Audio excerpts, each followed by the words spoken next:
Environmental management जो की तुमचा 10 बोर्डसाठीचा अतिशय इम्पॉर्टंट असा टॉपिक आहे, परंतु आपण इतर चॅप्टर्सला वेटेज हे जास्त देतो। तर विद्यार्थी मित्रांनो, ज्यामधून आपण 3 मार्क ते 5 मार्क अतिशय सहजरित्या मिळवू शकतो। Yes, I am talking about science and symbols. तर आपण लाईव्हमध्ये जाणून घेऊया की ते कशा प्रकारे तुम्हाला प्रिव्हियस इयरमध्ये क्वेश्चन विचारले गेले होते। तर विद्यार्थी मित्रांनो, 2022 मध्ये explain the meaning of the following symbols अशा प्रकारे 3 सिम्बॉल्स तुम्हाला दिले गेले होते 3 मार्क्ससाठी। तर विद्यार्थी मित्रांनो, तसेच 2022 जुलैमध्ये explain the meaning of the following symbols अशा प्रकारे 5 सिम्बॉल्स दिले गेले होते 5 मार्क्ससाठी। तर विद्यार्थी मित्रांनो, जाणून घेऊया या सिम्बॉल्सचे मीनिंग। तर बघा, हा जो फर्स्ट सिम्बॉल दिलेला आहे हा कशाचा आहे तर रिसायकलिंग दी वेस्ट मटेरियल, म्हणजेच काय तर 3 R's, reduce, reuse and recycle.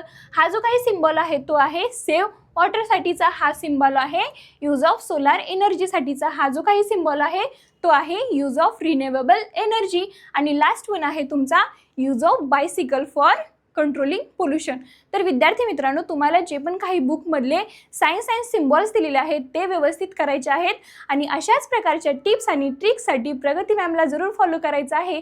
तसेच ई सारथी ऑनलाईन या यूट्यूब चॅनलला सबस्क्राईब करायचं आहे।